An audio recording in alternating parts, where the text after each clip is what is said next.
What's up, everyone, and welcome back to my Bouch, episode 9.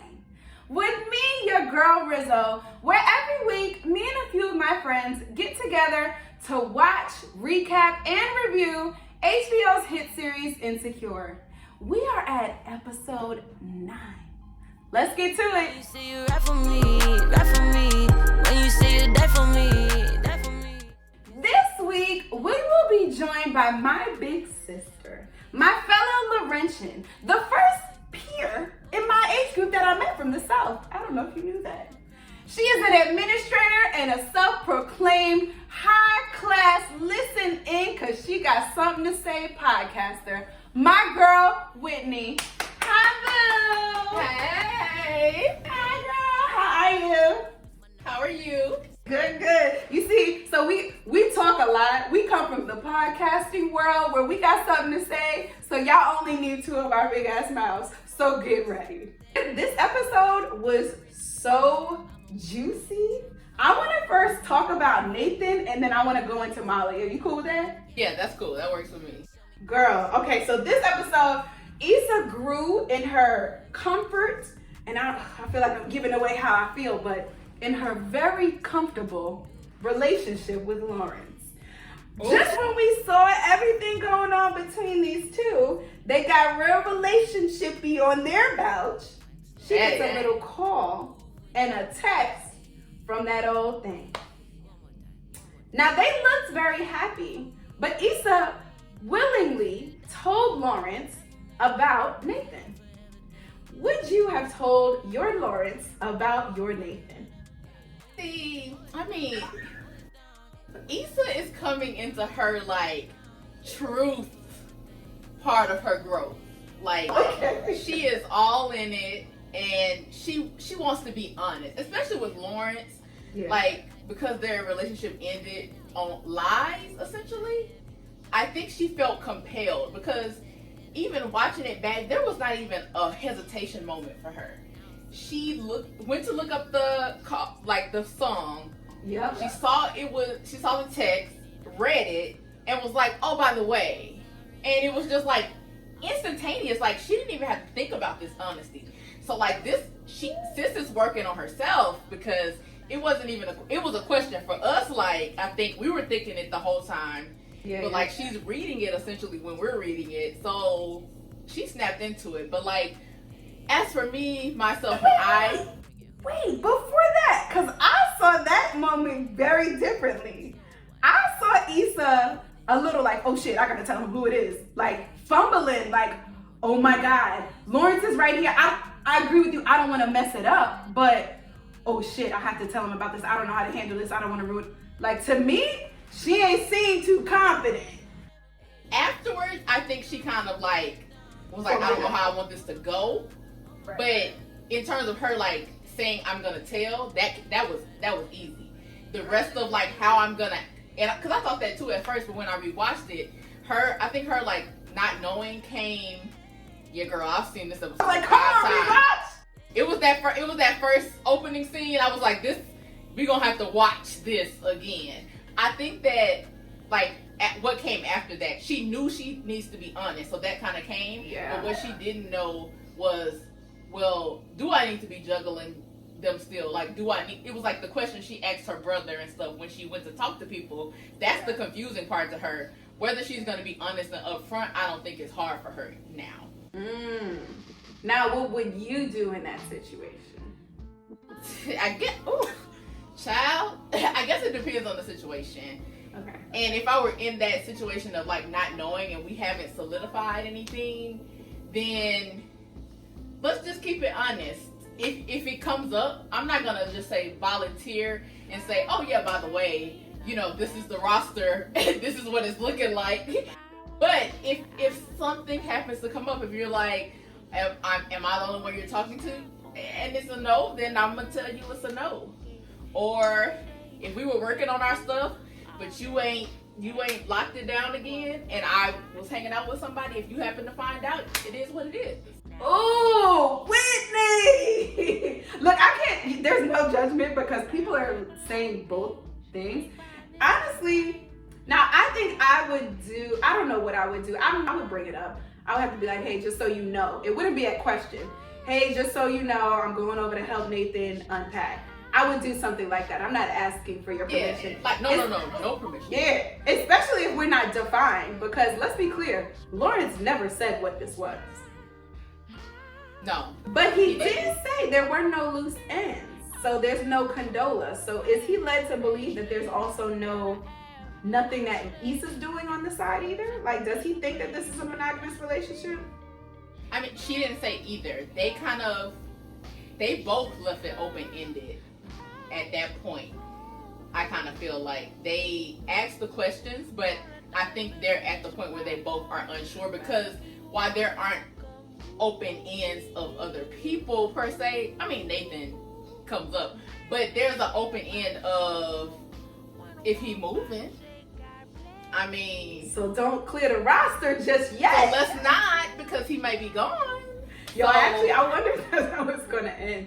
Molly gonna be with nobody. Oh, we gonna talk about Molly, but we gonna end up with nobody and need each other. Oh Lord, I don't even know. Oh, I can't wait for this episode, season finale. Okay, so then once, we clear all that up, then Issa gets over to Nathan's in that jumpsuit, whatever the fuck that was. And she realizes that Nathan wants to christen his new apartment with her, essentially. Now, she tells him, right? She comes in real homie bro, even though she has no allegiance to Lawrence, technically, legally, right? But she comes in real broy, like, hey, what's up?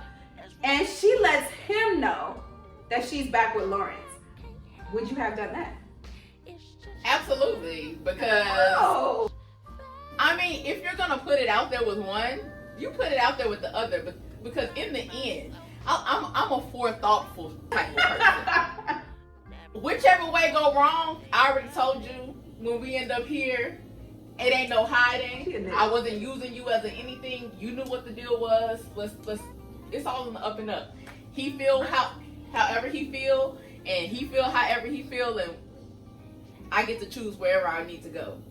I was gonna say, man, y'all made us like this, so I don't want to hear no complaints from nobody. We learned this shit from y'all, so here we are. So I don't know for me, there's always one who ranks higher. Lawrence to me is that one. If she wants, I think it's totally open for her if she wants to still deal with Lawrence and still deal with Nathan and figure that out. But if Lawrence is your main joy, why does Nathan gotta know about Lawrence? I think Lawrence is her main, but as we see, Issa's growing, and that growth actually led to more conversation with her and Nathan. Because at the point where old Issa would have probably darted out the apartment when he said something about Lawrence and tried to come at her, she was in her womanhood and replied back and actually got deeper into him. Yeah. Because clearly she was holding on the resentment of him ghosting. Yeah. Still. And you know what I learned from, I don't know if you listen to the Guys Next Door podcast with like Mac Wiles, Mouse Jones, and Fly Rye, but they call this the moment where a guy is trying to get with a girl, or vice versa, right? Or a girl's trying to get with some, but then talk shit about the person that they're with now. They call that dirty macking. So you are being like spiteful with it while you macking. It's a new term that I learned. But dirty macking is a thing. I have definitely walked into a room with my man and someone said to me, "That's your man?" And I'm like, y'all niggas don't care. So we also learned, right? We had learned from an earlier episode, I want to say that was 2 episodes ago, Molly's episode, that the reason that Nathan ghosted Issa was for mental health reasons, right? So this episode, Issa actually finds that out. Even though Molly knew, she finds out, and she finds out why. So it was determined that he is bipolar, and he had to take that step back, and he couldn't talk to anyone at the moment. Now, that has made Issa very sympathetic. I think that has made her rethink her feelings in choosing Lawrence over Nathan, or just moving away from Nathan. So now that door is open a little bit. So before we get into Issa, have you ever had a moment where it could be a friend, someone you're dating, a romantic partner, whatever, told you something well into you guys dating that wasn't very transparent from the jump? Have they ever told you something? Now, it could be a mental health issue. It can be, I carry a trait for X, or let me not give too strict examples, but like something about their family, right? Every time my uncle is a crackhead, so we gonna have to invite him over sometimes, but you know, shit may happen. Like, has there ever been something that has come up well into you dating that has made you reassess or rethink that relationship with the person? And I ask that because a lot of people are online hating on fucking Nathan, like, oh, he has mental health issues. I would never talk to anyone like that. I would never talk to, and I'm like, these dudes got mental health issues that you're talking about. You just don't know it. So has that ever happened to you? And if so, how have you reacted? And don't put anybody on Front Street. I'm not gonna put anybody on Front Street. But yes, that has happened, and we were well into dating. It hadn't been like a year or anything yet, but it was like together all the time for several months at this point. And I realized that it's not mental health, but I realized that they had been married, and they hadn't told me. Why do people do that? Why y'all hide that from us? It would have been so easy, and it was like one of those situations where they said it, not even thinking about themselves having said it, and so I had to be in the moment like, did I just hear what I thought I heard? And I did. So I mean, that ended up being, I don't think that was the precipitous of the end of the relationship, but just like a lot of more stuff kind of like piled onto it from there, and it just ended up not working. But it was just like a wow, like what else are you like lying by omission? And that's the thing, it's like, I don't think on the first date you gotta be like, yo, I was in jail for 7 years before we met. You know what I'm saying? I don't know if that's the thing, or like examples, I've had alcohol problems, right? I don't know if the first date is the time to say that, but you gotta let me know that sooner than months dating, when we talking forever, because I have to have the choice in the decision. You can't choose you. Okay, so let me take my example. And this goes in line with mental health, and I'm never call nobody out, but if you are watching, you know, it's okay. So I used to date someone, and he would get very emotional. He would get like, there would be like moments of anger, frustration, of like, you know, moments like that. And I remember he was on the phone with his mother one day, and they were talking, and he was like, yeah, I gave Donna an article so she could better understand me. Because it was like some shit, like some mental health stuff. I forgot actually what it was, but it just explained why he would have some of those short-tempered moments and why he was so, you know, into things. And I read that article, and I know the article was meant for me to realize like how to live, you know, be in a relationship with someone like this. But at the fucking end of the article, it was like, yeah, you're gonna have to deal with this your whole life. And I was like, this did not bring me comfort. Whitney's like, I'm out. This actually made me be like, okay, even though these moments are, you know, small, they happen often enough where I realized it, and he felt the need to show me what it was or have a discussion about it. And now I know it's not like something I can work through with you. This is literally just how it's gonna be. So even though I don't know, I don't think that Issa should be like, oh, just because you had this one episode, I'm never gonna talk to you again. I don't think people have to deal with people and be like, oh, you have a mental health issue, I'm never gonna talk to you again. Like, I don't think that's, I mean, I'm clearly judging, no judgment if that's how you feel. I don't think that that's a thing, but you have the right to choose. And that's really what I feel like it leads to. Yeah, I agree. And I think the important part of why this is going to open the door possibly for Nathan is because he seems so relieved by his diagnosis, because it helped him understand what was going on with him. He did the work to figure out what was going on with him because he knew something was not right. And he was, I'm actually happy I found out. Somebody who's happy and is accepting and has, worked through that and is able to then tell people and be fine is somebody who is now has the ability to work through and around what's going on with them. So they're a lot easier to work with because he is available and open to do the work and he's not hiding it.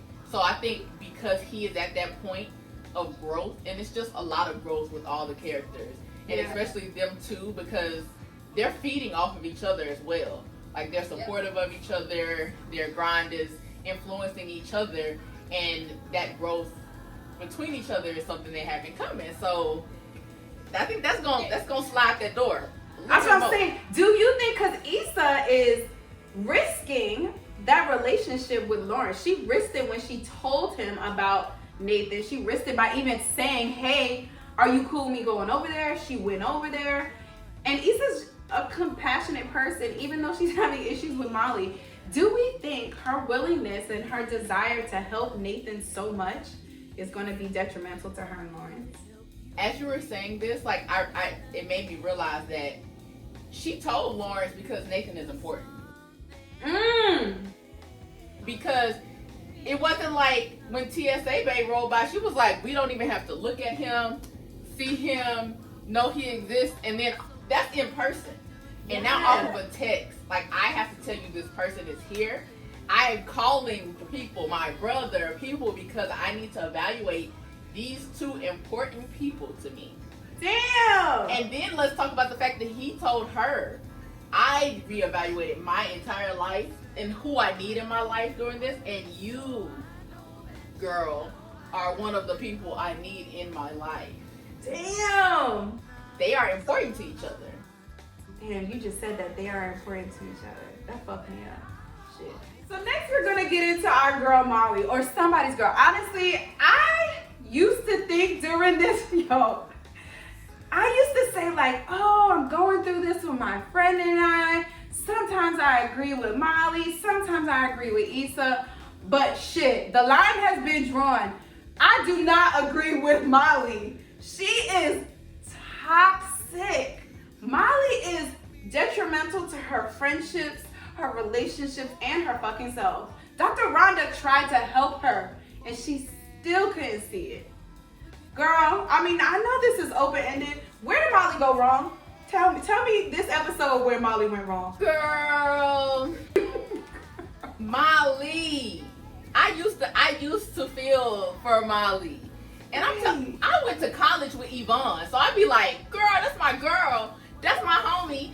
And then it's like, but you acting this too well because I do not like you right now. I do not. Okay, like I don't. And so it's like, she's stubborn. And her unwillingness to work through herself being stubborn is where she goes wrong. Her psychologist put it out on the table in front of her. Like, you're never willing to meet people.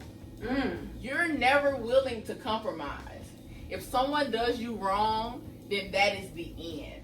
And then she's only always thinking about herself. Even how she stepped into her new work environment, it was all about what makes it easy for her. Not even thinking about how they've been operating, why they operate that way, how can she better suggest it, or how can she actually incorporate herself in instead of bulldozing in because it's what she wants. With her dad, your mother has forgiven him. He is your father. Has he done anything else to you or to your mother to make you feel like you need to treat your daddy like this? Like, obviously we know parental relationships can be iffy, but it didn't seem like there was anything he did to her. Then even to the point where your man that you claim you doing all of this for, he'll have his mouth set for some Indian food. Girl, if I have my mouth set for something and you bring something else up in my house, what are you doing? Okay, and then because the last time she didn't like the naan, after his brother done bought you a seat that you didn't go to.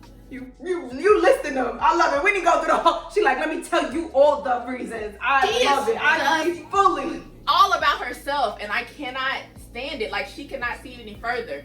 And it's like she's allergic to like making compromise, because even watching it 372 times, the episode, her therapist said, like, are you willing to do the work to make this relationship work? And then when she got outside with Issa said, I'm the only one doing the work.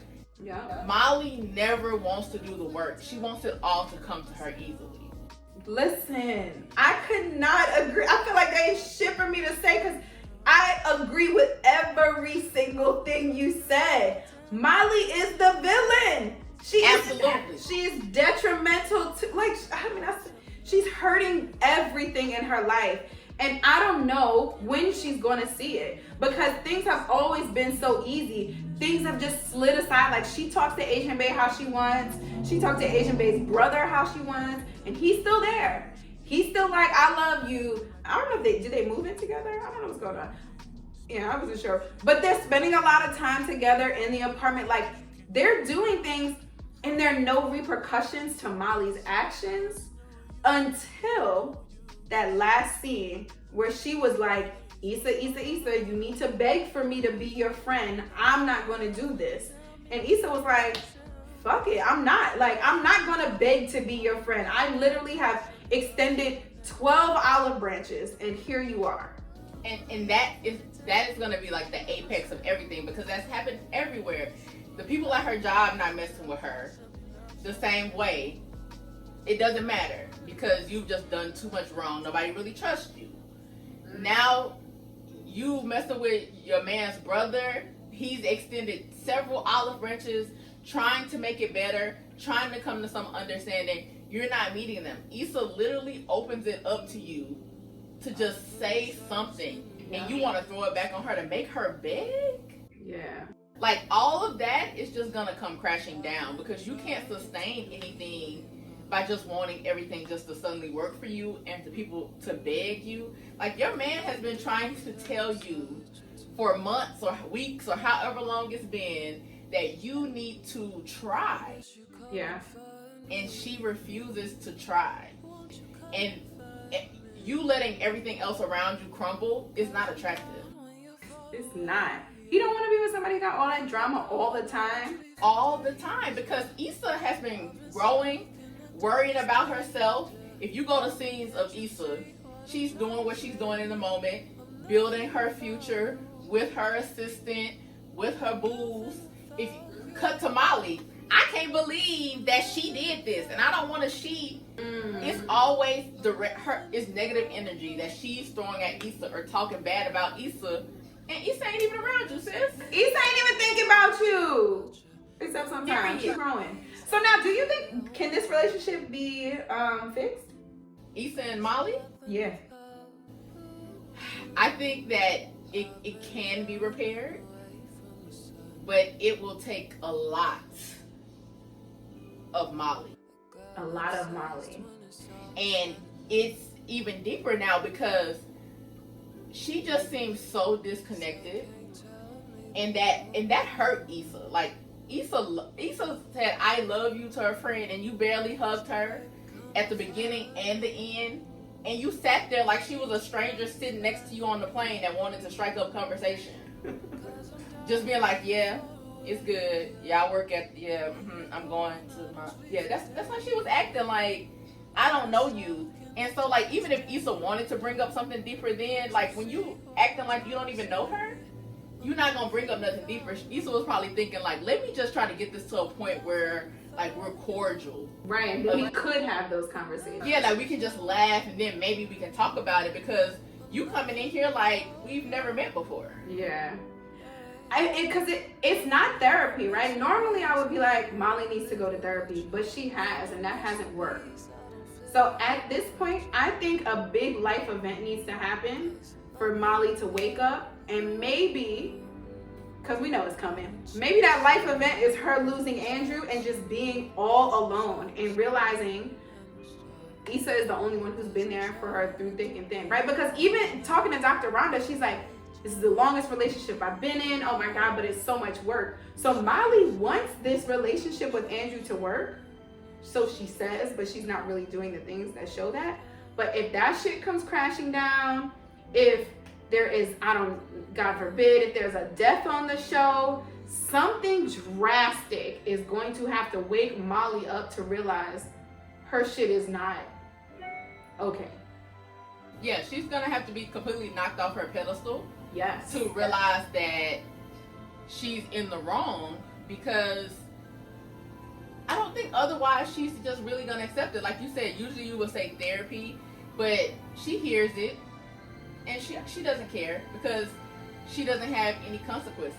Even when she asks her, is there anything you could have done better? When you yelled at this girl at a public event. Her event. You don't think you could do that better? Sis, that's your best friend. I wish I would yell at my best friend in a public place if she wasn't in danger. Like, other than like, girl, bring yourself on here before you get hit by the car. That's about it. I'm done with you. Okay, so as we do every episode, the ladies from the last episode left you a question. Let's go to it. Ladies, you know, as we do every episode, you ladies have to come up with a question for next week's guest. And this will be episode 9. So shit is gonna get even crazier. One question that I do have, because I'm thinking about it, so I'm gonna just put it out there. So this episode, we really saw Issa kind of like boss up in a way that we haven't, especially when she told Lawrence, you know, but what if I don't want to go? And we see her kind of like stepping into this confidence that we haven't seen in Issa in 4 seasons. But in the sneak peek, we see that Issa, at least the way I took it, is actually the one that reaches out to Molly. I didn't see it. Yeah, the sneak peek, it seems as though Issa reaches out to Molly for their sit down. And then when Molly walks into the restaurant, she's like, hey! You know, like she, you know, typical awkward black girl style. And then she kind of like reels it in. Are we going to see Issa kind of like backtrack in that confidence? You know, like I think as fans, especially of her character, and so many of us see ourselves in Issa, we see her kind of like inching towards this confidence and this liberation. But are we going to see her backtrack a bit? Which is very real. Like sometimes you have to fake your confidence. You know what I mean? So maybe she kind of like backtracks a bit with the Molly relationship. Or maybe Molly becomes more vulnerable. Like, does Molly become more vulnerable, like, towards the end of this season because of everything that's happening? Like, she has had no one to express anything to. Like, she calls a therapist when she's on the island. Like, we don't see her in that therapy session. She has no one to talk to about, like, that race relationship that went on with her on her vacation. She's lost her best friend, and she's not really that close to all the other women as she like portrays when she's like at the baby shower and like with everyone. Like she's not that close to them. You know, I think combining those two thoughts would be a good question. Yeah. What does reconciliation look like on both ends? I mean, because we get so caught up in the relationships that's going on, but the real relationship, the real loves of their lives is Issa and Molly.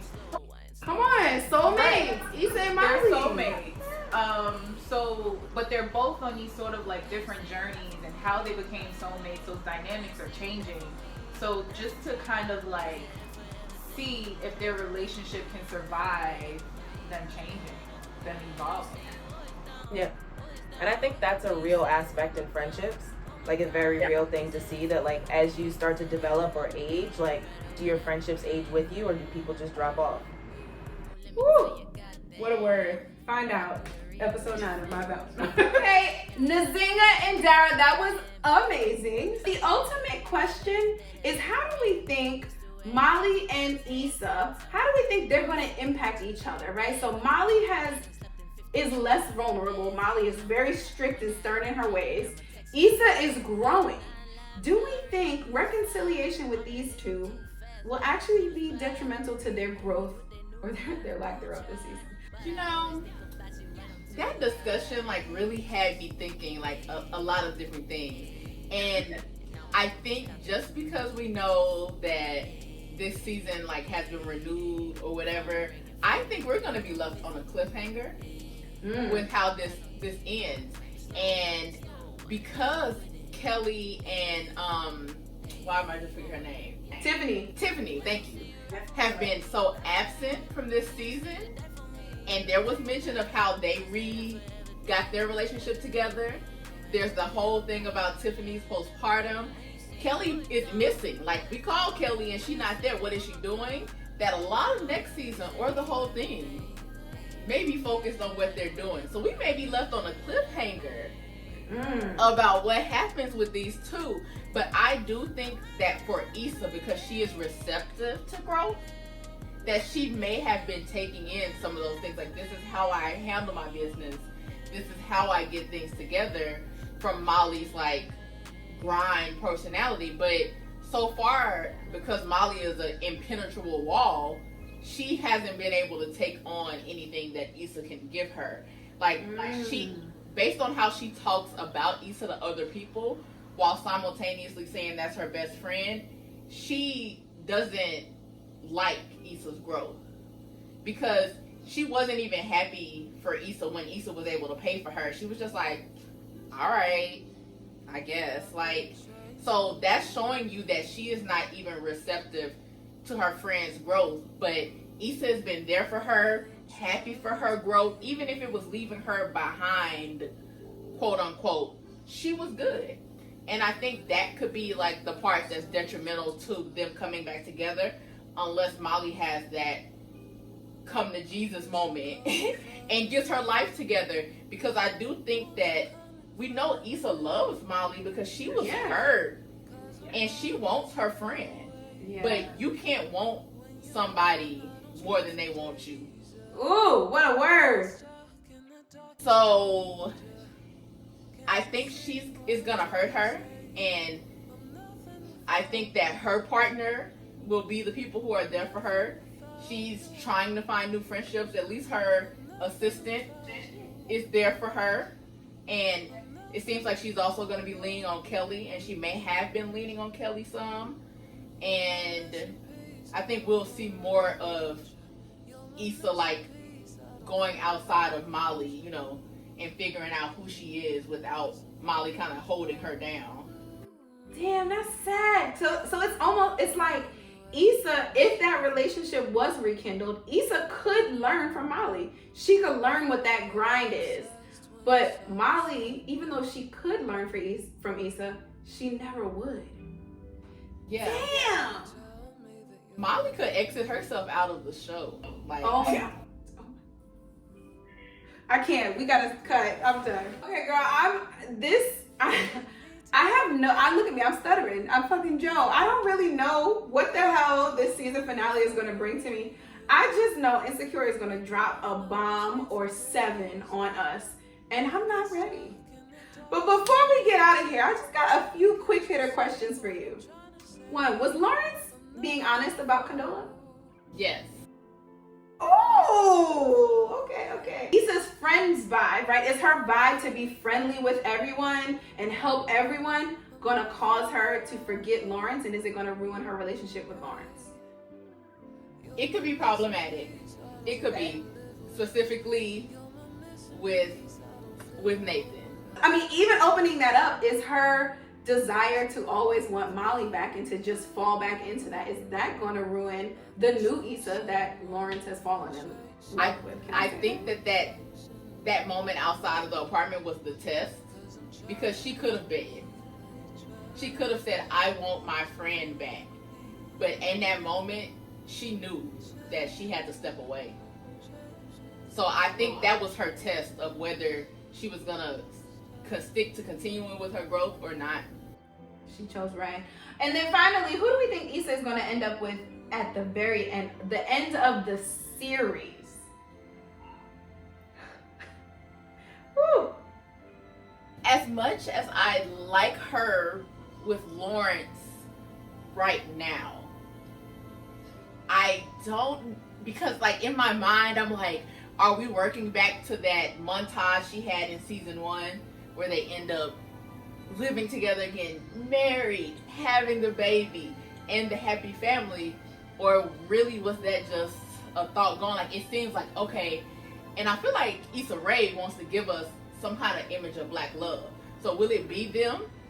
Or will it be like her and Nathan? But I just feel like maybe because I think people are in your life for reasons and seasons, and I think that they've gotten to the point where they have made their relationship okay.